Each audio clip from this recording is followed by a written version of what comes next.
Princess Lyra stood on the crystal balcony of her tower and watched the stars shine through the purple sky of her home world. She was the most beautiful woman in the Celestial Empire, and everyone knew it. Her skin was pale blue like morning frost, and her eyes were silver like captured starlight. Her long white hair moved in the gentle wind as she thought about the day that had just ended. Another suitor had left her palace in shame. This time, it was Prince Drac from the warrior planet of Gorlin. He had come with gifts of rare metals and promises of military alliance. Like all the others before him, he had spoken of her beauty and his desire to make her his queen. Like all the others, he had failed to impress her. Lyra had turned away from the stars and walked back into her chambers. The walls were covered with art from 100 different worlds. Sculptures made of living crystal stood next to paintings that moved and changed as she watched them. Everything in her room was perfect, just like her life was supposed to be perfect. But something felt wrong, and she could not understand what it was. Her father, Emperor Voss, had been angry again today. She could see it in his dark eyes when Prince Drac stormed out of the throne room. The Emperor needed these marriage alliances to keep the Empire strong. Other worlds would join them willingly if their princess married into their royal families. Trade routes would open and military pacts would be signed. Lyra did not care about any of that. She was smarter than any male she had ever met. She was stronger, too, in ways that mattered. Why should she lower herself to marry someone who was beneath her? Every prince and king who came to court her was the same. They talked about her beauty like she was a prize to be won. They spoke of what she could give them, but never asked what she wanted for herself. The door to her chambers opened, and her personal servant Beck entered with quiet steps. Beck was one of the few males she could tolerate because he never tried to impress her or win her favor. He simply did his job and left her alone. "Your father wishes to see you in his study," Beck said with a small bow. Lyra sighed and followed him through the winding corridors of the palace. The walls here were made of a special metal that showed reflections of other worlds. As she walked, she could see glimpses of distant planets and their strange cities. The Celestial Empire ruled over 200 worlds, and each one was different from the others. Emperor Voss was waiting for her in his private study. The room was smaller than the throne room, but much more comfortable. Books from many worlds filled the shelves, and a fire burned in the ancient fireplace. Her father sat behind his desk looking tired and older than his years. "Lyra, you cannot keep rejecting every suitor who comes here," he said, without looking up from the papers he was reading. "I can and I will, father," she replied as she sat in the chair across from him. "None of them are worthy of me." The emperor finally looked at her, and she saw sadness in his eyes along with the anger. "Worthy," he repeated. "Child, you are looking for perfection that does not exist. These princes and kings are good men who would treat you well. They would give you position and respect. They would give me a cage with golden bars," Lyra said. "They see me as something to possess, not as someone to respect. I will not be any man's trophy." Her father was quiet for a long moment. Then he pulled out a new message from his desk and handed it to her. "Perhaps this will change your mind," he said. Lyra read the message with growing interest. It was a request for diplomatic meeting from a species she had never heard of before. They called themselves humans, and they came from a world called Earth. Their ship had entered Imperial space 3 days ago, and they wanted to establish peaceful contact. "Humans," she said slowly. "I have never heard of them before. Neither have I," the Emperor admitted. "Our scouts report that their technology is primitive compared to ours, but they show signs of intelligence. Their leader wishes to meet with our royal family to discuss trade and cooperation. And you want me to meet with him," Lyra said. "I want you to consider that perhaps someone from outside our known galaxy might be different from the suitors you have rejected," the Emperor replied. "If nothing else, it will show our people that you are still willing to consider marriage alliances." Lyra thought about this for several minutes. She was curious about these humans and their strange world. Most species that contacted the Empire already knew about their customs and power. These humans seemed to know very little about them, which might make them more interesting than the usual visitors. "Very well, father, I will meet with their leader," she said finally, "but I make no promises about anything beyond a simple diplomatic meeting." The Emperor smiled for the first time in weeks. "That is all I ask," he said. 3 days later, Lyra stood in the main landing bay of the palace spaceport. She wore her formal robes of deep blue silk and a crown of silver stars. Behind her stood the usual group of advisors and guards that attended all important meetings. She had chosen her appearance carefully to show both her beauty and her power. The human ship was smaller than she had expected. It looked crude compared to Imperial vessels with its simple metal hull and basic design. When the landing ramp lowered, she was curious to see what kind of creatures would emerge. The first human to appear was tall and broad-shouldered with dark hair and tan skin. He wore a simple uniform of dark blue cloth with metal insignia on his chest. Behind him came 2 other humans, a woman with red hair and a man with skin darker than night. They moved with confidence, but without the arrogance she was used to seeing from visiting royalty. The tall human approached her with steady steps and stopped at the proper distance for formal greetings. He did not bow as deeply as other visitors usually did, and when he spoke his voice was calm and respectful, but not submissive. "Your Highness, I am Captain Jake Mitchell of the Earth vessel Horizon," he said. "Thank you for agreeing to meet with us." Lyra studied his face as he spoke.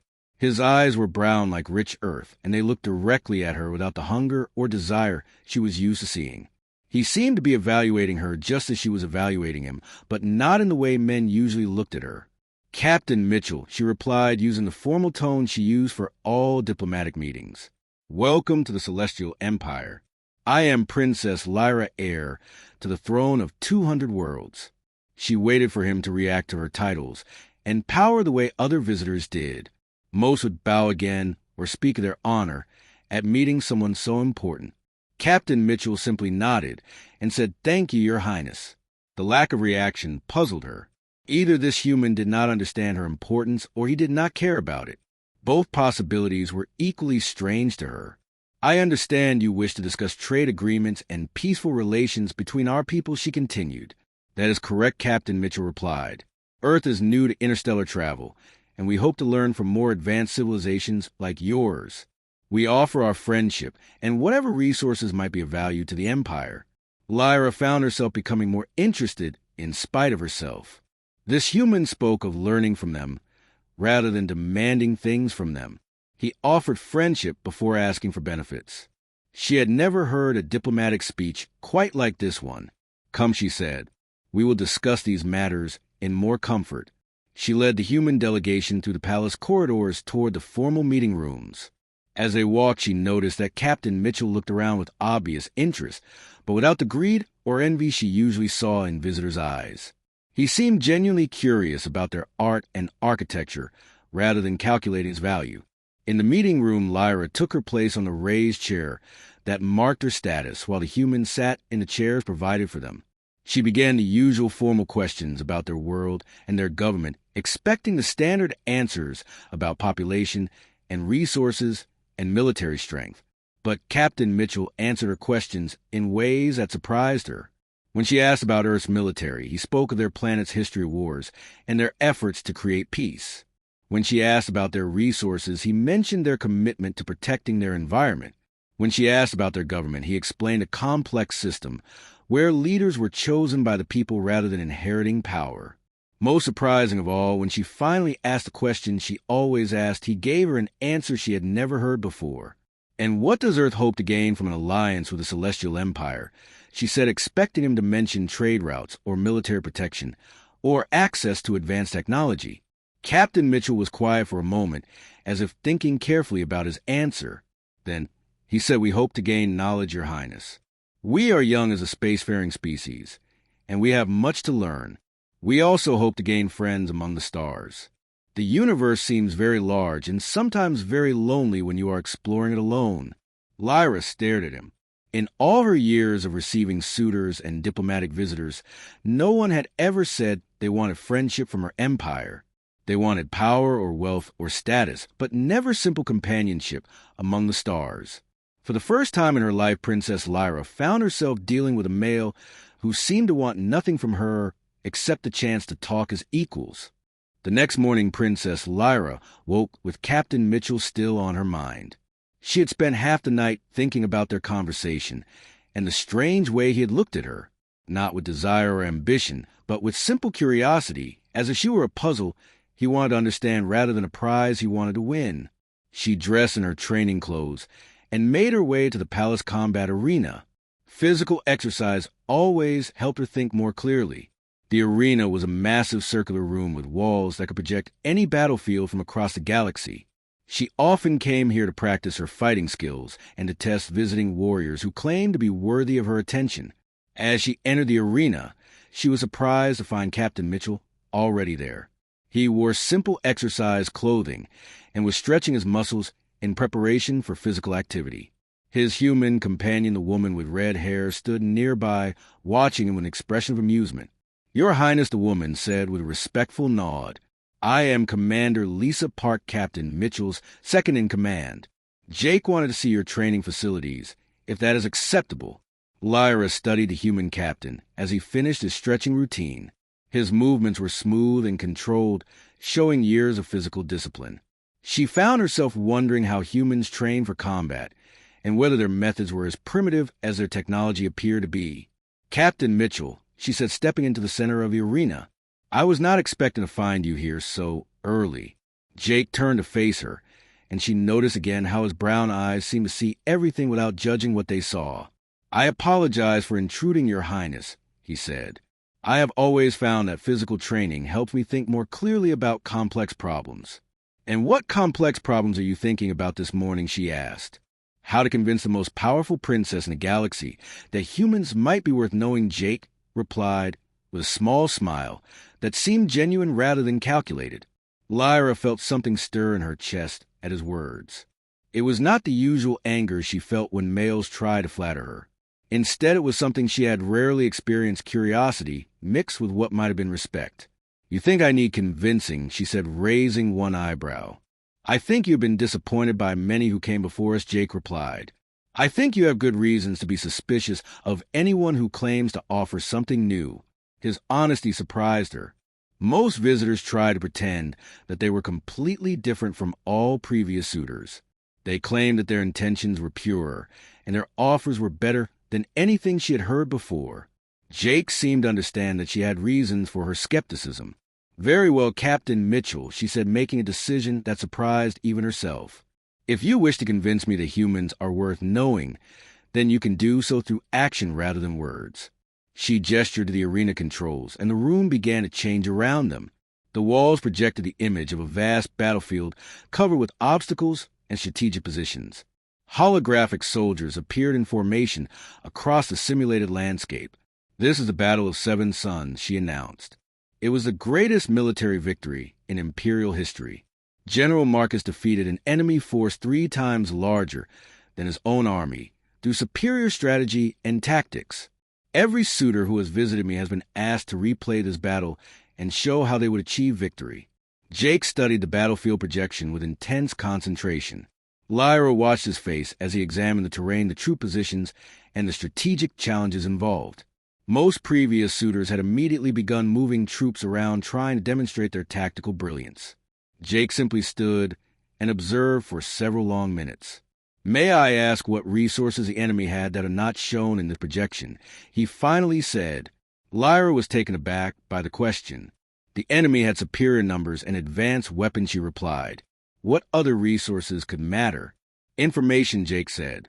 "Did they know the terrain better than General Marcus? Did they have spies in his army? Were they fighting on their home world or in unfamiliar territory?"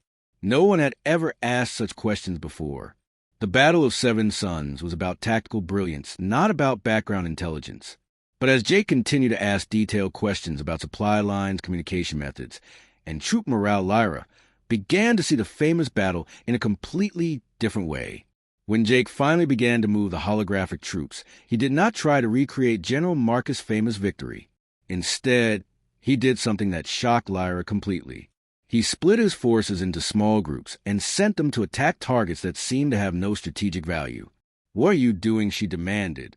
"You're dividing your army and attacking empty positions." "I am attacking their supply lines," Jake replied calmly. "An army 3 times larger than mine needs 3 times as much food, water, and ammunition. If I can cut off those supplies, they will become weaker every day while my smaller force remains strong." "But you're not engaging their main army," she protested. General Marcus won by defeating their best troops in direct combat. General Marcus was a brilliant leader, Jake agreed, but he was also lucky that his enemy chose to fight the way he expected them to fight. If I were facing an enemy with superior numbers, I would not try to beat them at their own game. I would change the rules of the game entirely. Lyra watched in fascination as Jake's unconventional strategy began to work.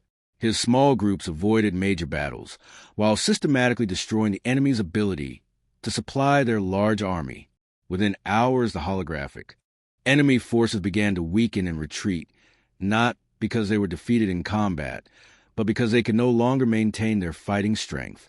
This is not how the battle was actually fought, she said, though she could not deny that his strategy was effective. No, Jake agreed, but it is how humans might fight such a battle. We learned long ago that sometimes the best way to defeat a stronger enemy is to refuse to fight them on their terms. The simulation ended with Jake's forces achieving victory through patience and unconventional tactics rather than glorious combat. Lyra stared at the results, feeling something she had not experienced in years, genuine surprise at a male's abilities. "Your turn, Jake," said, gesturing to the arena controls. My turn for what she asked. To show me how the princess of the Celestial Empire would handle an impossible situation, he replied. Lyra activated a different simulation, one that she had designed herself. The projection showed a peaceful city suddenly under attack by overwhelming enemy forces. Civilian populations were trapped and needed to be evacuated, while defending forces tried to hold back the invaders.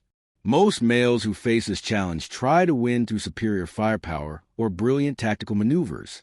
They focus on defeating the enemy and saving the city through military victory. Lyra always solved it the same way, by sacrificing some areas to save others and accepting necessary losses to achieve the greater good. But as she began to move her forces, Jake interrupted her with a question that made her pause.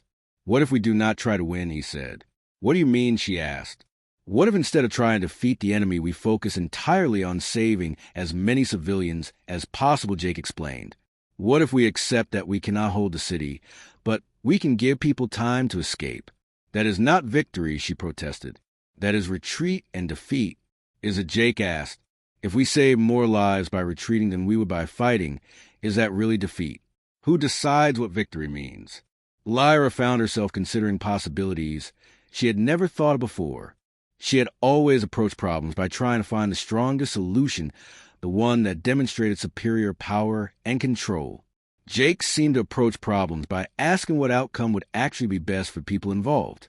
Working together, they developed a completely different strategy for the simulation. Instead of trying to hold territory, they focused on creating escape routes for civilians.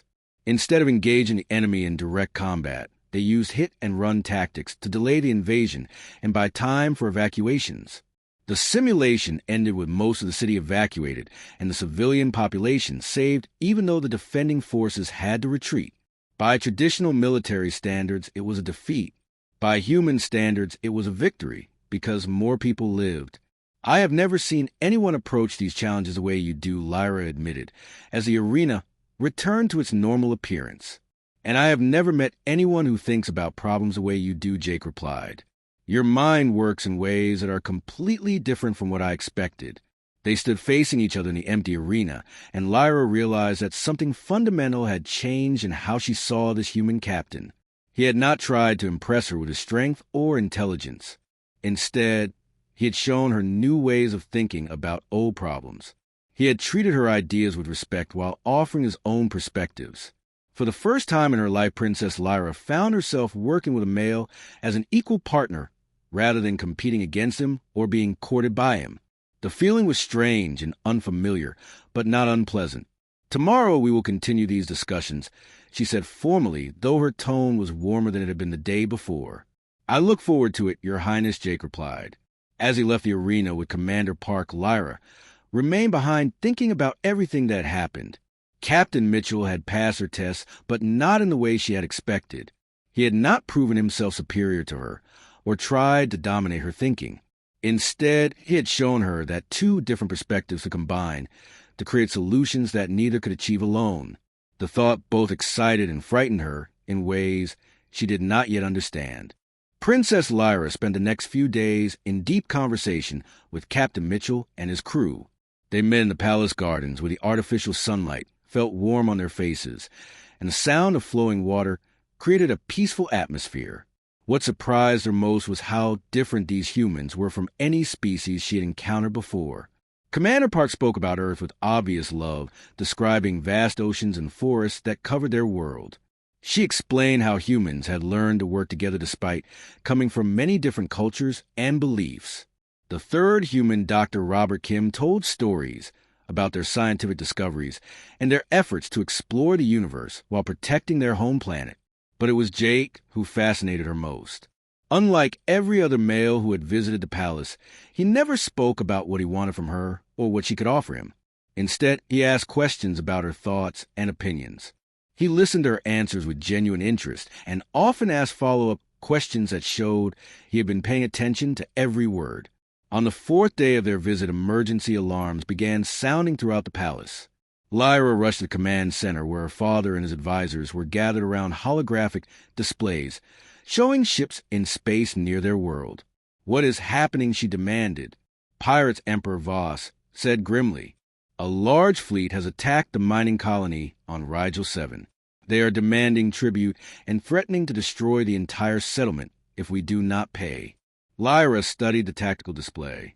Rigel 7 was 3 days' travel from the home world, and the Imperial Navy had only a small patrol force in that area. The pirate fleet was much larger than anything the local defenses could handle. "How many civilians are on Rigel 7, she asked. "Nearly 50,000, her father's military advisor, Admiral Ross, replied. "Mostly miners and their families. The pirates have surrounded the colony and cut off all escape routes. We must send the third fleet," immediately Lyra said, but even as she spoke, she knew it would take too long. By the time Imperial reinforcements arrived, the pirates would have either collected their tribute or destroyed the colony. Captain Mitchell stepped forward from where he had been standing quietly near the back of the room. "Your Majesty, if I may suggest something," he said. Emperor Voss looked surprised to see the human captain in his command center, but nodded for him to continue. The human ship horizon is fast, and small Jake said, "We could reach Rigel 7 in 18 hours if we push our engines to maximum. We cannot fight a pirate fleet alone, but we might be able to help with evacuation or provide some other assistance." Admiral Ross shook his head dismissively. "Captain, your ship is too small, and your weapons are too primitive. You would only be throwing your lives away." Maybe Jake agreed. "But 50,000 people are going to die if no one tries to help them. My crew, and I did not come to your empire just to talk about trade agreements. We came because we believe in helping others when we can." Lyra stared at him in amazement. This human was volunteering to risk his life for people he had never met on a world he had never seen. No Imperial ally had ever made such an offer without demanding payment or political advantage in return. "I will come with you," she announced, surprising everyone in the room, including herself. "Absolutely not," her father said immediately. "Lyra, it is too dangerous, and you are too valuable to risk on such a mission." "Father, those are our people," she replied. "If Captain Mitchell is willing to risk his life for strangers, then surely I can risk mine for citizens of our own empire." "Your Highness," Jake said gently, "your father is right that this will be dangerous. My ship was not designed for combat, and we will be heavily outnumbered. You should not put yourself at risk for our mission." But Lyra had made up her mind. "I am coming with you," she said firmly. "I have combat training, and I know Imperial weapon systems. You will need all the help you can get." 2 hours later, Lyra found herself aboard the human vessel Horizon for the first time. The ship was indeed smaller and more primitive than Imperial vessels, but it felt different in ways she had not expected. Everything was built for function rather than beauty, but there was something warm and comfortable about the simple design. The crew of 12 humans welcomed her aboard with respect, but without the elaborate ceremonies she was used to. They treated her as a valuable team member, rather than as royalty to be pampered and protected. Commander Park showed her to a small cabin and explained the ship's systems with the same matter-of-fact tone she would use for any other crew member. As the Horizon jumped to faster-than-light travel, Lyra made her way to the bridge where Jake was studying star charts with his navigator. She watched him work and noticed how he consulted with his crew rather than simply giving orders. Every human on the bridge offered suggestions and opinions freely, without fear of punishment for disagreeing with their captain. Your people work together differently than mine do, she observed. Jake looked up from the charts. How do you mean, he asked. In the Imperial Navy, officers give orders and subordinates obey without question, she explained. But your crew speaks to you as if you are equals. In many ways, we are equals, Jake replied. I have authority as captain, but that does not make me more valuable as a person than anyone else on this ship. Good ideas can come from anyone, and I would be foolish to ignore them just because of rank. This concept was completely foreign to Lyra. In her world, power flowed downward from the emperor through the nobility to the common people. The idea that a leader should listen to the opinions of those beneath them seemed almost revolutionary. But why would they follow you if you do not demand their obedience, she asked. They follow me because they choose to, Jake said. Because they trust that I will make decisions that are best for everyone on this ship, not just best for myself. And because they know I will listen to them when they have better ideas than mine. Over the next 18 hours, Lyra learned more about human culture than she had learned about any other species in years of diplomatic meetings. She discovered that humans chose their own marriage partners based on love rather than political advantage. She learned that they had complex systems of government where leaders could be removed from power if the people they served lost faith in them. Most shocking of all, she learned that human women were considered equal to human men in intelligence, ability, and worth. Jake explained that roughly half of Earth's leaders were female, and that gender had no bearing on what roles people could fill in their society. But surely men are physically stronger, she protested. In most species, males dominate because of superior size and strength. Physical strength matters less than it used to, Jake replied. In our modern world, intelligence, cooperation, and determination are more important than muscle mass. Some of our greatest leaders have been women who could not win a physical fight, but who could inspire millions of people to work together for common goals. When the horizon dropped out of faster-than-light travel near Rigel 7, the situation was even worse than they had feared. The pirate fleet consisted of 20 warships surrounding the mining colony. Long-range sensors showed that the pirates had already begun attacking civilian areas to pressure the colonists into surrender. Jake gathered his crew in the ship's main meeting room to discuss their options. Lyra listened as the humans talked through various plans, most of which seemed impossible given their limited resources. We cannot fight 20 ships, Commander Park said. Our weapons might damage 1 or 2 of them before they destroy us. What if we do not try to fight them, Dr. Kim suggested. What if we focus on evacuation, like we discussed in the arena simulation? Jake nodded thoughtfully. The colony has mining ships and cargo vessels, he said. If we can create enough of a distraction, the civilians might be able to escape in their own ships. But the pirates will see them leaving, Lisa pointed out. They will be shot down before they reach safe distance. Now that they cannot see them clearly, Jake replied with a growing smile. Dr. Kim, what do we know about the star system's natural phenomena? Dr. Kim consulted his computer. Rigel 7 orbits very close to its star, he said. Solar radiation is intense, and there are frequent magnetic storms that interfere with sensor systems. Then we create the biggest magnetic storm these pirates have ever seen, Jake decided. The plan that emerged was typically human, in its combination of scientific knowledge, desperate courage, and willingness to sacrifice for others. The horizon would fly directly into the system's sun, using its shields to survive the intense radiation. At the moment of closest approach, they would detonate their entire supply of antimatter fuel, creating an artificial solar flare that would blind every sensor system in the area for several hours. The explosion would also destroy the horizon and everyone aboard it, but during the sensor blackout, the civilian ships would be able to escape to safety. Lyra stared at Jake in shock as he explained the plan to his crew. You are talking about suicide, she said. You will all die to save people you do not even know. Maybe, Jake replied calmly, but 50,000 people will live. That seems like a fair trade to me. One by one, each human crew member volunteered for the mission. No one was ordered to participate, and Jake made it clear that anyone who wanted to leave could take an escape pod back to Imperial space. Not a single person accepted his offer. Lyra found herself facing the most difficult decision of her life. She could also take an escape pod and return to safety. No one would blame her for refusing to die on a suicide mission. But as she looked at these 12 humans who were willing to sacrifice everything for strangers, she realized that she could not abandon them. "I am staying," she announced. "Your Highness, you do not have to do this," Jake said. "This is not your fight." "Yes, it is," she replied. "These are my people we are trying to save." "And you are," she paused, struggling to find words for feelings she had never experienced before. "You are my friends. I will not let you face this alone." For the first time since she had met him, Jake smiled at her with an expression of pure warmth and respect. "Thank you," he said simply. The horizon flew toward the burning star at the center of the Rigel system, while Princess Lyra watched the crew prepare for what they all believed would be their final mission. She had never seen people face death with such calm determination. No one complained or showed fear. Instead, they worked together, checking systems and making sure everything was ready for the dangerous flight into the sun. Jake spent most of his time on the bridge coordinating with the mining colony below.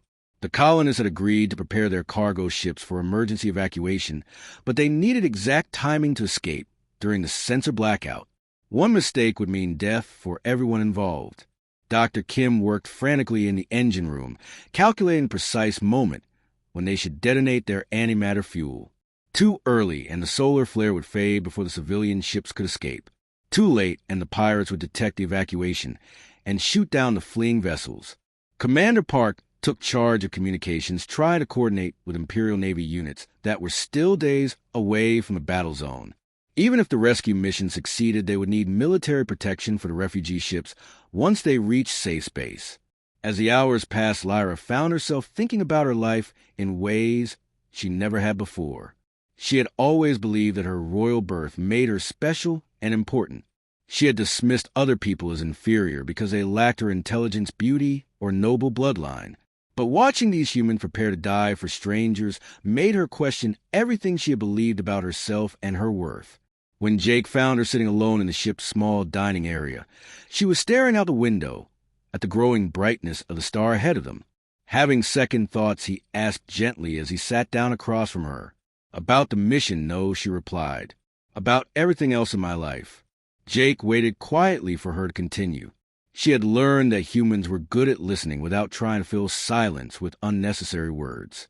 "I have spent my entire life believing I was better than everyone else," she said finally. "I rejected every suitor because none of them seemed worthy of me. I treated servants and advisors as if they existed only to serve my needs. I never asked what I could do for others, only what they could do for me." Jake studied her face with those calm brown eyes that seemed to see through all her carefully constructed defenses. And now he asked, "Now I am sitting on a ship with 12 people who are about to die for strangers, and I realize I have never done anything half as noble as what you are doing today," she said. "You call me your highness, but the truth is that you are more royal than I have ever been." "I do not think nobility comes from bloodlines," Jake replied.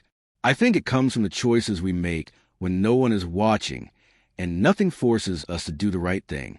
Before Lyra could respond, alarms began sounding throughout the ship. She followed Jake to the bridge where Commander Park was studying sensor readings with a grim expression on her face. "What is it?" Jake asked. "The pirates are not staying put," Lisa replied. Long-range sensors show 3 of their ships breaking away from the main fleet. They are heading toward Imperial space, probably to attack supply convoys, while our Navy is responding to the crisis here. Jake studied the tactical display with growing concern. If those ships escaped, they would terrorize Imperial shipping lanes for months. More importantly, they would attack defenseless cargo vessels whose crews had no way to fight back against military warships. "We cannot let them escape," he said finally. "But if we change course to intercept them, we will not reach the sun in time to help the colonists," Dr. Kim pointed out. "The timing has to be perfect or the entire rescue plan fails." Lyra watched Jake struggle with an impossible decision. He could save the 50,000 colonists, or he could protect the cargo ship crews who would die in pirate attacks, but he could not do both. Either choice meant accepting the deaths of innocent people. Then she realized something that made her speak up before she had time to think about the consequences. "What if we split up?" she said. "The horizon continues to the sun while I take one of your escape pods to intercept the pirate ships." Everyone on the bridge turned to stare at her. The idea was completely insane. An escape pod had minimal weapons and no armor. It would be destroyed within seconds of engaging enemy warships. Your Highness, that would be suicide, Jake said. The escape pods are not designed for combat. Neither is your ship, she pointed out. But you are still planning to fly it into a star. At least this way someone might survive to help both groups of civilians. Jake shook his head firmly. I will not let you sacrifice yourself like that. We will find another way. But even as they talked, new alarms began sounding. The sensors showed massive energy readings from the direction of Imperial space. Something was happening that changed everything about their situation. My God, Lisa whispered as she read the incoming data. Jake, you need to see this. The main display showed a fleet of enormous ships unlike anything Lyra had ever seen before. They were emerging from faster-than-light travel at the edge of the star system, moving toward Rigel 7 with obvious hostile intent. Those are not Imperial vessels, she said, trying to identify the strange ship designs. They are not human, either, Jake replied grimly. Dr. Kim, are you getting any communication signals from those ships? Negative, the scientist replied. But the energy signatures match historical records from the Imperial database. These are destroyer ships from the Void Empire. Lyra felt ice form in her stomach. The Void Empire had been the greatest enemy the Celestial Empire had ever faced. Their war had lasted for centuries before the Void fleets had finally been driven back into the dark space between galaxies. That had been over 300 years ago, and most people believed the Void Empire had been completely destroyed. How many ships, Jake asked, though his voice remained steady. Over 200, Lisa replied. And they're all heading straight for us. The situation had suddenly become much worse than anyone had imagined. The pirate fleet that seemed so dangerous now looked like a minor problem compared to the approaching Void Armada. Rigel 7 would be destroyed along with every other inhabited world in the system. The mining colonists would die whether they were rescued or not. We have to warn the Imperial Navy, Jake said. They need to know what is coming. The nearest Imperial base is 6 days away by faster than light travel, Lyra said. Even if we send a message immediately, the Void fleet will reach the core worlds before help can arrive. Then we stop them here, Jake said, simply. Stop them, Lyra stared at him in amazement. Jake, there are over 200 enemy warships out there. We have one small exploration vessel and a handful of pirates who will probably join the Void fleet rather than fight them. I know the odds, Jake replied. But sometimes you have to fight even when you cannot win, because the alternative is letting evil triumph without opposition. Lyra watched him as he began issuing orders to his crew.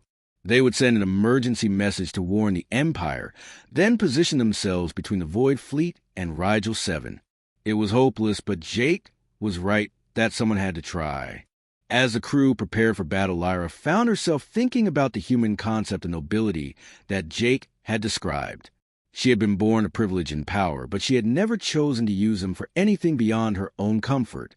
These humans had been born as ordinary people on a distant world, but they chose to risk everything for others. The Void ships were close enough now that individual vessels could be seen on the display. They were dark and angular like knives made of metal and shadow. Their weapons were already charging for the attack that would destroy everything in the system.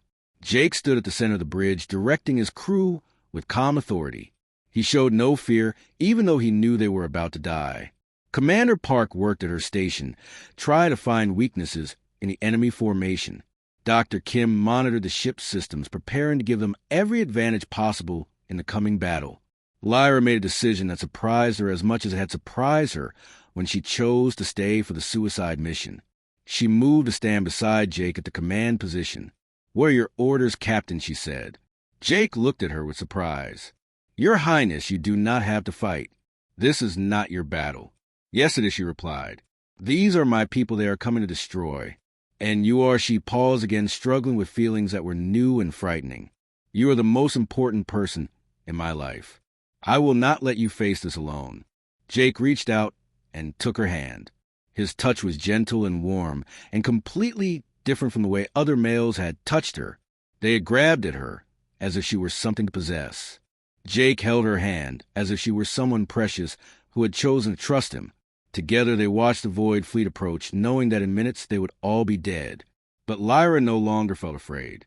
For the first time in her life, she was exactly where she wanted to be, doing exactly what she believed was right. She was standing beside someone who had shown her what it meant to be truly noble. The first Void ship opened fire, and the battle for Rigel 7 began. The first energy blast from a Void ship struck the horizon and sent Princess Lyra stumbling across the bridge. Emergency lights flashed red as the ship shuddered under the impact of weapons more powerful than anything in the Imperial arsenal. Captain Jake helped at her feet while shouting orders to his crew. Evasive maneuvers, he called to the pilot. Do not let them get a clean shot at us. The small human ship twisted and rolled through space like a leaf in a storm. Commander Park fired their limited weapons at the nearest Void vessel, but the shots barely scratched the enemy armor. Dr. Kim worked frantically at his station, trying to keep their shields operational against the overwhelming firepower aimed at them. Jake, we cannot win this fight, Lisa shouted over the noise of another impact. There are too many of them. I know, Jake replied calmly, but we can buy time for the colonists to escape. Every minute we survive is another minute for them to reach safety. Lyra watched him command his crew in the face of certain death and felt something break open in her chest. This human, who had never asked anything from her, was willing to die to protect her people. He stood steady and unafraid while the most powerful princess in the galaxy trembled beside him. Then something unexpected happened. The pirate ships that had been threatening the mining colony suddenly changed course and began attacking the Void fleet. Their leader appeared on the communications screen, looking grim but determined. Human ship, this is Captain Ross of the Free Traders Alliance, he announced. We may be pirates, but we are not monsters. Those Void ships want to destroy everything in this system, including us. We stand with you. Jake nodded to the pirate captain with respect. Welcome to the fight, Captain Ross, he replied. Coordinate your attacks with ours, and we might actually hurt them. The battle that followed was unlike anything Lyra had ever seen.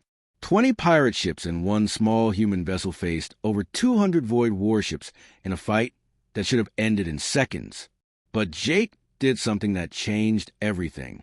Instead of trying to win through superior force, he used the same tactics he had shown her in the combat arena. He coordinated the smaller ships to attack the Void supply vessels rather than their main warships. He sent teams to target their communication arrays and sensor systems. Most importantly, he refused to let the enemy dictate the terms of the battle.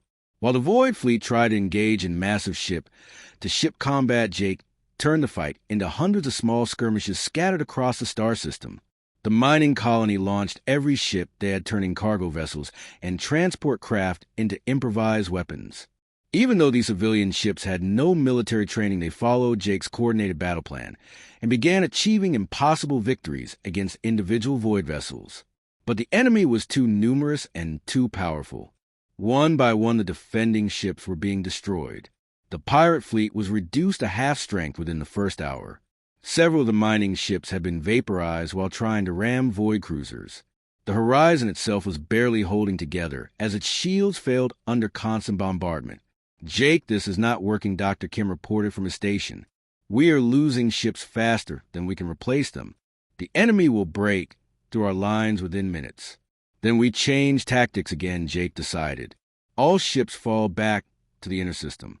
We make our final stand at Rigel 7 itself. As the surviving defenders retreated toward the mining colony, Lyra saw that Jake was bleeding from a head wound he had received when a console exploded near him. His uniform was torn and his face was covered with smoke stains, but his eyes still held the same calm determination she had come to admire. Jake, you are hurt, she said, reaching toward his injury. I am fine. He replied, though she could see he was struggling to stay on his feet. We need to focus on the battle.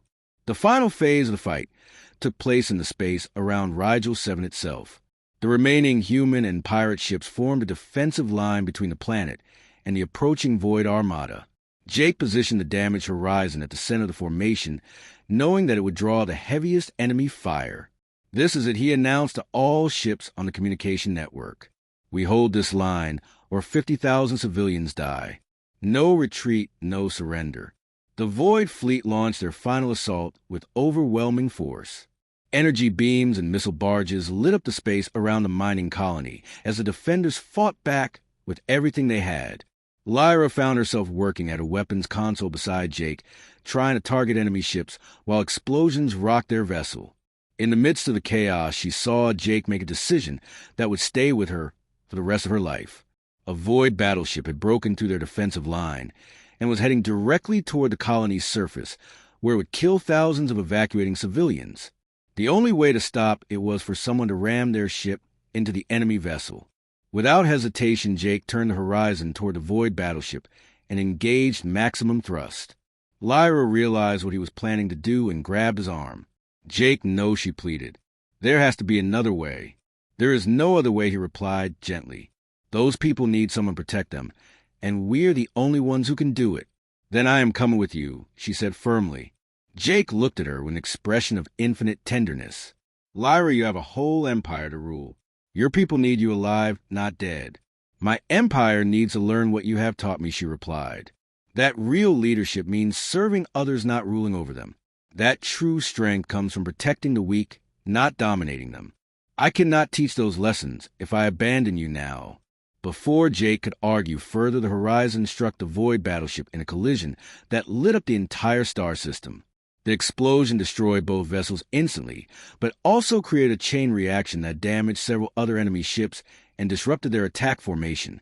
Lyra expected to die in that moment, but instead she found herself floating in an escape pod that Jake had ejected at the last second. Through the small window, she could see the burning wreckage of both ships and the continuing battle around Rigel 7. Her emergency communicator crackled to life with a familiar voice.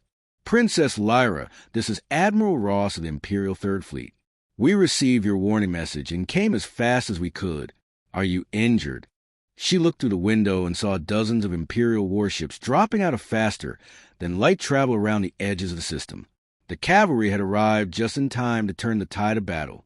Within hours, the combined Imperial and human forces had destroyed or driven off the remaining Void ships. But Jake was gone, and Lyra felt as if part of her soul had been torn away. The rescue and recovery operations took 3 days. The mining colony had been saved with minimal civilian casualties. The pirate fleet had been granted amnesty in exchange for their help in the battle. The Void Empire had been driven back once again, but at a terrible cost. Lyra found herself standing in the same palace gardens where she had first talked with Jake about human culture and values. Emperor Voss approached her with concerned expression on his weathered face. "The funeral service for Captain Mitchell and his crew was beautiful," he said gently. "I have never seen so many people attend a ceremony for foreigners." "They were not foreigners, Father," Lyra replied. "They were the best friends our empire has ever had." The emperor studied his daughter's face and saw changes there that went far beyond grief. She looked older and wiser, but also somehow stronger than she had been before. "You have been different since you returned from Rigel 7, he observed. "The reports say you fought beside the human captain and helped coordinate the defense of the colony. I learned things from Jake and his crew that I never learned in all my years of royal education," she said. "I learned that true nobility comes from service to others. I learned that real strength means lifting people up rather than keeping them down. Most importantly, I learned that love is not about finding someone worthy of you, but about becoming worthy of someone else." Over the following months, Lyra began implementing changes throughout the Celestial Empire that would have seemed impossible before her encounter with the humans. She established new laws protecting the rights of common citizens. She created councils where representatives from different worlds could participate in imperial decision-making. She opened academies where anyone regardless of birth could receive education and training for government service. Most shocking of all, she announced that she would choose her own marriage partner based on love and compatibility rather than political advantage. The nobles were scandalized, but the common people celebrated her decision. When other human ships began arriving to establish diplomatic relations, Lyra welcomed them as honored guests rather than potential conquests. She worked with them to create new forms of cooperation between their species based on mutual respect and shared goals. The humans brought new technologies and ideas that transformed imperial science and medicine. In return, the Empire provided resources and knowledge that helped humanity expand their exploration of the galaxy. Together, they began building something that neither could have achieved alone. Years later, when historians wrote about the transformation of celestial empire, they would call it the Great Awakening. They would describe how contact with humanity had changed not just the political structure of the empire, but the fundamental way its people thought about power and leadership. But Princess Lyra knew the real truth. The change had not come from contact with humanity as a whole. It had come from one human captain who had treated her as an equal instead of a prize to be won. Jake Mitchell had never tried to conquer her, but he had captured her heart completely by showing her what it meant to be truly noble. She never married because no one could compare the memory of the man who had taught her that the greatest victory was not defeating your enemies, but inspiring them to become better than they ever thought possible. And every day she tried to live up to the example he had set by choosing service over power love, over conquest, and cooperation over domination. The untouchable princess had finally found someone worthy of her love, but she had discovered him too late to tell him so. Instead, she spent the rest of her life making sure that his sacrifice had meaning by building the kind of galaxy he would have wanted to see. She looked through the window and saw dozens of Imperial warships dropping out of faster than light travel around the edges of the system. The cavalry had arrived just in time to turn the tide of battle. Within hours, the combined Imperial and human forces had destroyed or driven off the remaining void ships. But Jake was gone, and Lyra felt as if part of her soul had been torn away. The rescue and recovery operations took 3 days. The mining colony had been saved with minimal civilian casualties. The pirate fleet had been granted amnesty in exchange for their help in the battle. The Void Empire had been driven back once again, but at a terrible cost. Lyra found herself standing in the same palace gardens where she had first talked with Jake about human culture and values. Emperor Voss approached her with concerned expression on his weathered face. The funeral service for Captain Mitchell and his crew was beautiful, he said gently. I have never seen so many people attend a ceremony for foreigners. They were not foreigners, Father, Lyra replied.